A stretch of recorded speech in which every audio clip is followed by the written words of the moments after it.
वो यहाँ से, वो आत्मा की पकड़ में आ चुकी है। तुम्हें जाना है तो जाओ, वो छोड़कर कहीं नहीं जाऊंगा। पागल मत बनो, जल्दी चल यहाँ से चलते हैं। आदर्श, स्वरा, राधिका और रोमी चारों कजिन भाई बहन थे। चारों की जोड़ी पूरे गांव में मशहूर थी। वे लोग साथ में जितनी मस्ती करते थे, काम भी उतने ही अच्छे से करते थे। राधिका और रोमी गाना भी बहुत अच्छा गाते थे। एक दिन न्यूज़पेपर में पास वाले शहर में सिंगिंग आइडल का ऑडिशन होने वाला था। ये बात सुनकर स्वरा बहुत खुश हुई और भागते हुए राधिका के पास पहुंची। राधिका, देख तेरे लिए खुशखबरी है। पास के ही शहर में सिंगिंग आइडल कंपटीशन है। तू और रोमी जाकर ना ऑडिशन दे दो।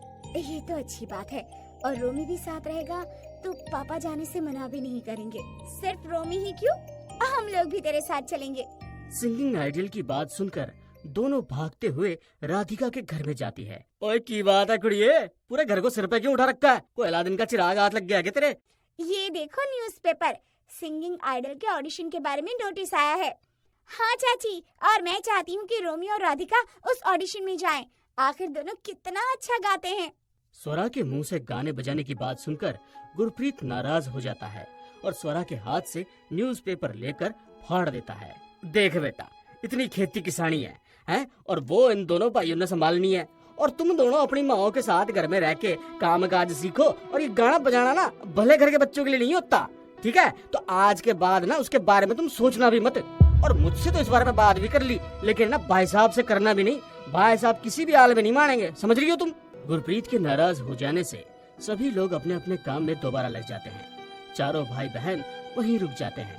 कोई और रास्ता ढूंढते हैं, मगर तुम लोगों को ऑडिशन दिलवा कर रहेंगे। चारों उसी कमरे में घूम घूम कर कोई आइडिया सोच रहे थे, मगर कुछ समझ में नहीं आ रहा था। तभी अचानक आदर्श के दिमाग में कुछ आया। एक मस्त आइडिया है, ऑडिशन सोमवार को है। रविवार की रात को हम लोग घर से बहाना बनाकर निकलेंगे। स्वरा और रोमी, तुम कहना कि तुम हमारे घर में आ रहे हो, और हम कहेंगे कि हम तुम्हारे घर जा रहे हैं, और रात को वहीं रुकेंगे। मगर हम लोग रात की बस से शहर निकलेंगे।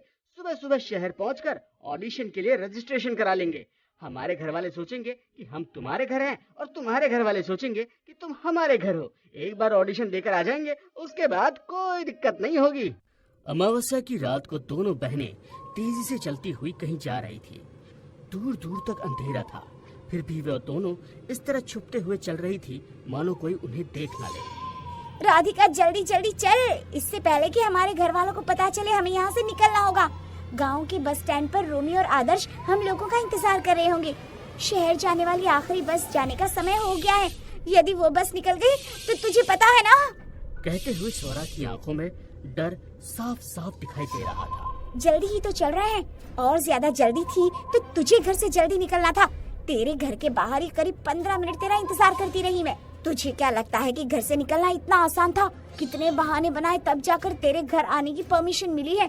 यदि कह देती कि रात की बस से शहर जा रहे हैं कल के ऑडिशन के लिए, तो पापा कभी हाँ नहीं करते। दोनों जल्दी जल्दी चलते हुए बस स्टैंड पर पहुंच गए।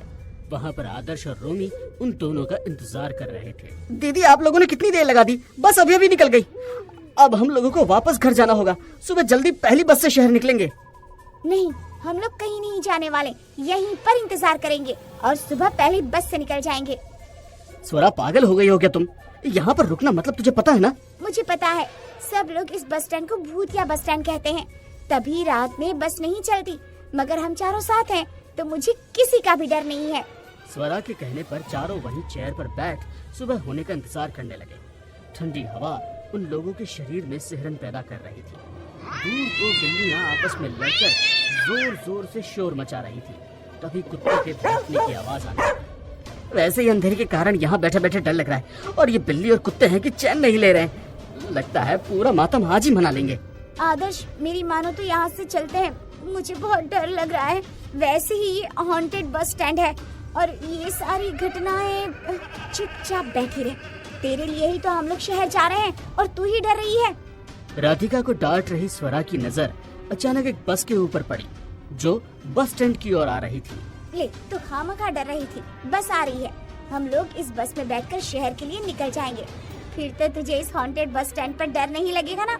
शहर की ओर जाने वाली आखिरी बस तो जा चुकी है, तो फिर ये बस कौन सी है? हो सकता है ये कोई नई बस हो और हमें पता ना हो। चलो चलो जल्दी से चलकर बैठते हैं। चारों हाथ देकर बस को रुकवाते हैं और उसके अंदर जाकर बैठ जाते हैं। बस के अंदर कुछ अलग सा माहौल था। अंधेरे में किसी का चेहरा नजर नहीं आ रहा था। अजीब सी बदबू भी आ रही थी और बहुत ही ठंडक थी, जिसके कारण चारों एक दूसरे का मुंह देखने लगे। स्वरा ने इशारे से सबको बैठने को बोला। स्वरा उन लोगों को हिम्मत तो दे रही थी, मगर खुद भी डरी हुई थी। राधिका का हाथ पकड़े वो मन ही मन हनुमान चालीसा पढ़ने लगी। कहते हैं ना, मुसीबत में बुद्धि घूम जाती है। कुछ ऐसा ही उनके साथ हुआ।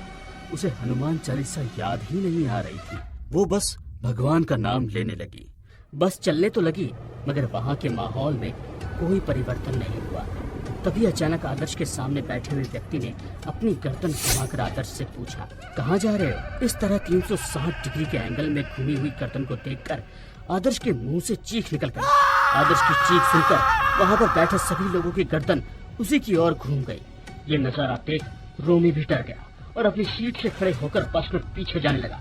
उसका पैर किसी चीज से टकराया और उसने उसे उठाकर देखा तो किसी इंसान की खोपड़ी थी। उसने उसे अपने हाथों से फेंक दिया। खोपड़ी के फिरते ही सामने एक बिना सिर का धड़ चला आ रहा था। उस धड़ ने अपने हाथों से खोपड़ी को उठाया और सिर की जगह लगाकर उसे पूरी तरह घुमा दिया और फिर धीरे धीरे आदर्श की ओर बढ़ने लगा। आदर्श भी डरते हुए अपनी सीट पे खड़ा हो गया। टिकट टिकट, कहाँ जाना है तुम लोगों को? कहते हुए वो जोर जोर से हंसने लगा। तभी बस का जोरदार एक्सीडेंट हुआ। तेज धमाके की आवाज से चारों भाई बहन डर गए और एक साथ चीखने लगे। बस एक पेड़ से टकरा गई। स्वरा की सीट वाला कांच पूरी तरह से चकनाचूर हो गया था। उसके हाथों में चोट लगी थी। वो सीट इमरजेंसी एग्जिट था। उसने वहां से जगह बनाकर उन तीनों को बाहर निकाला और वो भी बाहर आने की कोशिश करने लगी, मगर बाहर का नजारा देखकर वो हैरान हो गई। वो लोग उसी बस स्टैंड पर थे जहाँ से वो लोग इस बस में बैठे थे। अरे हम लोग तो वापस गांव के बस स्टैंड ही पहुंच गए। ये बस इतनी दूर तक वापस वहीं पर कैसे आ सकती है? स्वरा के कहने पर सभी लोग उस जगह को देखने लगे। आदर्श ने आगे बढ़कर रोमी और राधिका का हाथ पकड़ लिया। स्वरा अभी भी बस में ही थी। रोमी ने हाथ बढ़ाकर उसे बस से बाहर निकाला तो वो चिल्लाने लगी, छोड़ दो मुझे, जाने दो। रोमी भागो यहाँ से, वो आत्मा की पकड़ में आ चुकी है। तुम्हें जाना है तो जाओ, वो छोड़कर कहीं नहीं जाऊंगा, कहीं नहीं जाऊंगा। पागल मत बनो, जल्द से जल्द यहाँ से चलते हैं। रोमी भाग जा यहाँ से, जल्दी जा। आदर्श और राधिका को बचाना है तुझे। पागलों जैसी बातें मत करो, मैं तुम्हें कुछ नहीं होने दूंगा। कहते हुए रोमी हनुमान चालीसा करते हुए धीरे धीरे उसकी ओर बढ़ता जा रहा था। भगवान रक्षा करो, भगवान रक्षा करो, कहते हुए रोमी आगे बढ़ रहा था। अचानक तेज धमाका हुआ और चारों बेहोश हो गए। अगले दिन पूरे गांव में अफरा तफरी का माहौल था। भूतिया बस स्टैंड पर 4 बच्चे मरे हुए मिले थे। डॉक्टर के हिसाब से उनकी मौत हार्ट अटैक से हुई थी।